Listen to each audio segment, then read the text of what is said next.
Rant incoming. So guys, you know that company Valve, you know the company that everyone likes, the company that made all those games that everyone likes, like the games like Half-Life, Portal, Left 4 Dead, Counter-Strike, all that kind of good stuff. There's not a lot of them, but there's a lot of them that people like, which is pretty rare for a company to only make games that people only like, and games that generally don't get a whole lot of hate. Well, up until recently, I should say, I could probably tell you that Valve has made all the right decisions with how they lead their company, how they really go about doing everything, how they make games, and how they distribute games. I always thought was a really good plan. But more recently, I've been starting to get more and more, I wouldn't say infuriated by Valve, but more, I would say, annoyed. Or really not even annoyed, but just, I think they're making decisions that are not good. So yeah, basically where I'm coming from is Half-Life 2 is probably one of, if not, my favorite game. It's amazing. I played it since it was one of the first-person shooters I ever played, and it was amazing.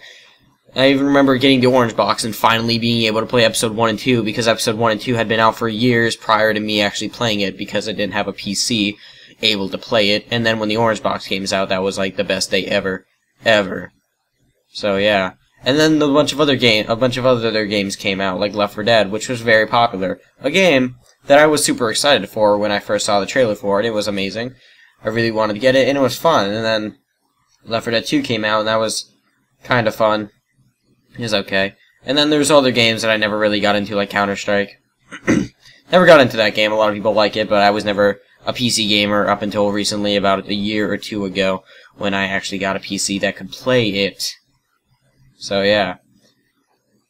And going on about why I would say that this rant is going on for, and probably why it's named the way it is my discomfort with Valve and the decisions they've made for their, not really their company, but the kind of games that they were distributing, and how they kind of go with it. So people like to make fun of Valve for talking about how they can't count to 3. It's acceptable. It's a good joke because, you know, Half-Life never had a third game, Portal never had a third game, Counter-Strike never had a third game, Left 4 Dead never had a third game, so it makes sense to do that. But it just seems like they're just trying to go with that, you know? I mean, Half-Life 2 Episode 1 and Episode 2 made sense because they were both run on the same source engine. If you kind of realize with how Valve runs their games, they don't really make a sequel to a game until they've upgraded their source engine. Half-Life didn't turn into Half-Life 2 until the new source engine upgraded it to make it Half-Life 2. Portal 2 ran on a different source engine than Portal 1 did, which made it a little bit better. I'm pretty sure, and even Counter-Strike Global Offensive ran on a different type of source engine than Counter-Strike ran on. It's because it's an upgraded version. They didn't technically call Counter-Strike Global Offensive Counter-Strike 2, but it's heavily implied. Going on back to, and then going with how I am kind of annoyed with Half-Life Valve, is kind of because of Half-Life 3. Half-Life 3 hasn't come out yet. Everyone knows that. Everyone's wanting it to come out, but it's not probably really gonna come out. It's a game that even Valve jokes about not coming out, even making statements about how they even go to, like, gaming conventions and say that they will not be talking about Half-Life 3. They know everyone wants it, and for the most part, over the most years after beating Half-Life 2 Episode 2 and waiting for it, I was assuming that they were waiting until they either upgraded the source engine or they're currently working on the game, but they're just not going to release it until it's the absolute best that it could possibly be. Which is good. I want a company to make a really good game, but I want it to be released is the only thing. And the only bad thing is, I don't even think Half-Life 3 is going to be the end of Half-Life. I mean, there's so much stuff they haven't even explained and the other Half-Lives that they would need to explain to make the gamer playing it actually have fun. And you know that feeling when you beat a game and you're so happy about it. You just every question you've had at the beginning has been answered, and everything is right with the world, and you're just happy. You know that I felt that way with a lot of games. Silent Hill for one, like that game was amazing, and Penumbra and Amnesia, all those games. The endings were amazing because they answered all your questions. You've had questions throughout the game gave you questions to think about, then it gave you questions to question. And by the end of the game, all the questions that they gave you, all the questions that you gave yourself, were answered, which is fun. But with Half-Life 3, that game is probably not going to answer the colossal questions that have been happening with the other Half-Life games. Who the fuck is the G-Man? Seriously, what the fuck is that? Like, he just pops up randomly. You see him even in Half-Life 1. It never explains it. He's just there, so it's assuming that he is a big character, but he's a big character without explaining it. You have no idea why he's a big character, so it's under assumption that they're going to explain it. Everyone knows he's the bad guy, or at least assumes he's the bad guy, but he might not be the bad guy. But it's the assumption we get.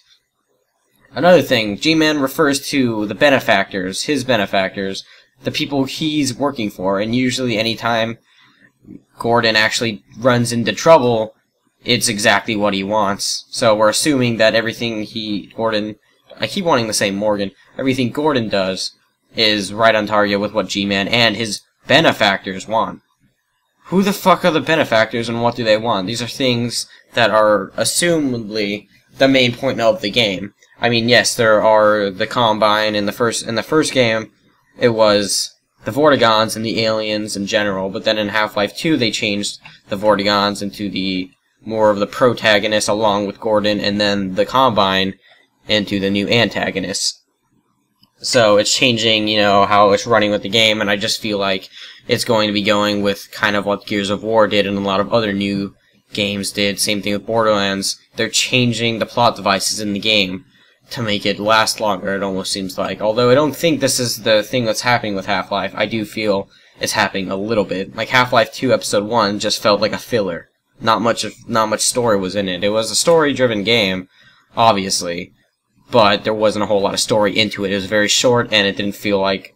I didn't feel happy about beating it. I just was thinking, okay, well, let's pop in Half-Life 2 Episode 2. Let's get some answers for Half-Life 2, then.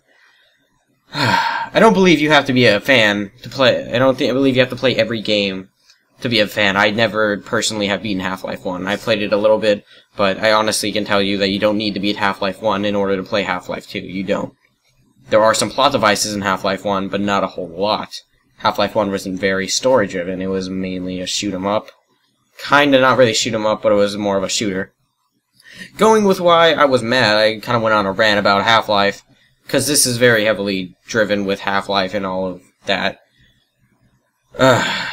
Valve just, they just annoy me now, because Half-Life 1, a game that's been out since the 90s, I believe, originally released, I'm sure, I think it was originally released on the PC, but it might have easily been released on Xbox and PS2, maybe just PS2, but a game that came out relatively in the 90s, maybe early 2000s, is a really, really old game, and what you do with old games is you leave them alone. You don't touch them, they're done, they're good, it got a good rating, you leave it alone.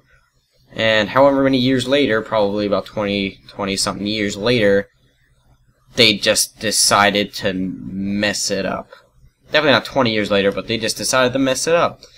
They decided to update Half-Life 1 in a way that I just don't understand. They added new features in that were okay, nothing game-breaking. They changed what the guns look like, which, again, not game-breaking, but very annoying from nostalgic means, basically. I really liked how the guns looked in Half-Life 1. They looked how I believe they looked, because that was the first-person shooter I ever played, and it was, you know, that's what it looked. And then, playing it recently again, I saw that they changed the guns, they updated, added an auto-aim feature. I'm not sure if that was in the original Half-Life, but I don't believe it was. But again, easily could have, don't get mad at me. So they decided to update it. I thought, no big deal. I was gonna play this, but fuck it, I'll play Black Mesa. You know, that other game that, you know, Valve worked on. I'm pretty sure they worked on anyway, don't quote me on that. But that other game, Black Mesa, the remake of Half-Life 1, I said, fuck it, let's just go play Black Mesa instead. So I played Black Mesa, and it was fun. So then I was bored, and then I thought, well, you know, there's a lot of Half-Life 1 mods that I haven't played in a while. Let's go play Cry of Fear and all that kind of stuff. Popped in Cry of Fear, and I started playing it. No problem. I was getting some jumps, and it was pretty fun. My heart was racing, and I was having a good old-fashioned story-driven fun. But then, I looked in my inventory, and you know what I saw? My mouse wouldn't move. It wouldn't. It would move about 2 inches and then pop back in the middle of the screen. At first I thought this was just a bug, a game-breaking bug that was happening with Cry of Fear. I noticed they were updating it recently. Maybe that's it. So, re-downloaded it, uninstalled it, reinstalled it, and everything. The bug is still there. The same thing when I try to open a note, the bug is still there. This is a game-breaking bug. You can't play with this bug in it. You could play with the bug in it, but it would basically be impossible. And so I decided to go and ask around, finding out what the fuck is wrong with this. I want to play Cry of Fear. And it turns out, foreshadowing coming up, that the update they ran in Half-Life 1 breaks every single Half-Life 1 mod. Under my thought anyway, it breaks every Half-Life 1 mod. I've tried Cry of Fear, that doesn't work. I've tried what the fuck is it called? I tried some other ones, that's it. I tried some other ones, I can't remember the exact names, but I tried some other ones. They didn't work. Again, I just thought that my computer or the game was breaking. You know, the mod itself was broken, it wouldn't work. They need to update it. So that was cool, but then, once I realized that the mods don't work, that's when I got annoyed. Fucking Gabe Newell, like, why do you do this to me? I try to like you guys, I really do. I really like Valve. I like to think that they're my favorite game company. They never fuck people over. They even released the Orange Box. They probably felt bad for people who had consoles. And when they decided to release Half-Life Episode 1 and Episode 2 in TF2 exclusively PC, I felt that they might have felt bad for people who originally had Half-Life 1 in the PS2 and got mad about it. You know, they didn't like that they couldn't play the new one, so they even released the Orange Box, a $60 game, and it includes 5 games. Half-Life 2, Half-Life 2 Episode 1, Half-Life 2 Episode 2 Portal, TF2. All games that were originally only PC games, except for Half-Life 2, which was an Xbox game. I want to like you guys, I really do, but you guys fuck up so bad. I mean, I didn't even know what this update was for, but apparently it was to make Half-Life 1 run on Linux. And by the way, fuck Linux. Who has a Linux and wants to play a video game? You don't buy a Linux if you want to play a video game. You buy a PC if you want to play a video game. You don't buy a Mac if you want to play a video game. You buy a PC if you want to play a video game. If you don't have enough money for a PC, you buy an Xbox. That's it. Or you buy a PS2. Half-Life 2 runs on a PS2. Leave it alone, please. I mean, come on, guys. It's on the PS2. Don't feel bad for people with a Linux. Don't feel bad because they can't play it. I know I'm probably sounding like a dick for this, but seriously, fuck Linux. I don't care about Linux users. I mean, I know I sound like a dick, but I just, come on. It's on the PS2. Don't feel bad for someone because they want to play it on their PC. They can go out and they can pay like $20 to buy a PS2 and then $1.50 for Half-Life 1. They're good. That's as much. I got my PS2 for $20. I'm almost positive you can go on eBay and find a copy of Half-Life 1 for $1.50. It just annoys me when they're spending all this time, you know, updating old games and no one wants you to update, and all this time you really could be spending on making a new game. Because, I mean, come on. Personally, you know all those games I mentioned earlier, Left 4 Dead, Counter-Strike, even Portal, really. I really don't care. Like, all those games could have not been released, and I would have just been happy if they put all their man-effort into making a Half-Life 3. I mean, I guess Portal, I would have been kind of bummed out if that never came out, but Left 4 Dead 2, I didn't really believe had to come out. It was a good game, but there's nothing in there that they could have just updated Half-Life. I mean, they could have just updated Left 4 Dead 1 and make it Left 4 Dead 2. I mean, I know you guys want to make some more money, and more power to you. You guys earn money. You guys make good games. But, I mean, come on, you don't need to be updating old games while you could be making a new game. I mean, for all I know, they could be making Half-Life 3, but since they won't fucking say anything about it, we can't really assume that. You can't assume, you're not supposed to assume anything if the company is withholding information from you intentionally. That's it. You're allowed to assume anything you want at that point. I mean, you can assume that it is being developed and they're working very hard on it, but if they don't, you know, bring anybody in the loop, people are going to assume. They're allowed to assume. You're giving them the right to do that. If you guys want to be in secret, then be prepared for people to assume.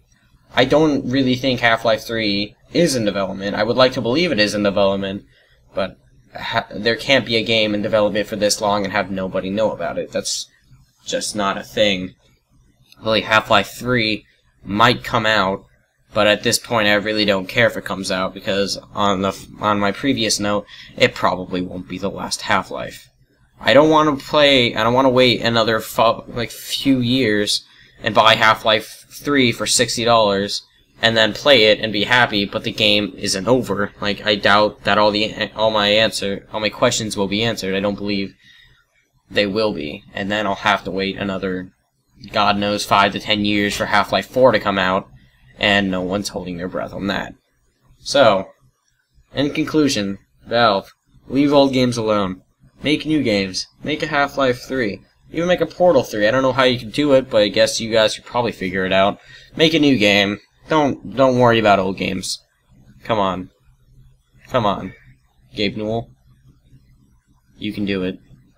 We all believe in you. We all think you can make a Half-Life 3. Okay then.